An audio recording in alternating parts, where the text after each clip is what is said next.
السلام علیکم سامعین، 17 ذی القعدہ کی تاریخ شروع ہو چکی ہے، 6 جون ہے۔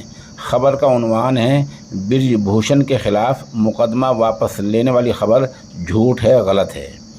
بتا دیں 2 دن پہلے انگریزی کے مشہور اخبار انڈین ایکسپریس اور دوسرے اخبارات میں یہ خبر شائع ہوئی تھی کہ 7 پہلوانوں میں سے ایک یعنی نابالغ پہلوان نے اپنی شکایت واپس لے لی ہے۔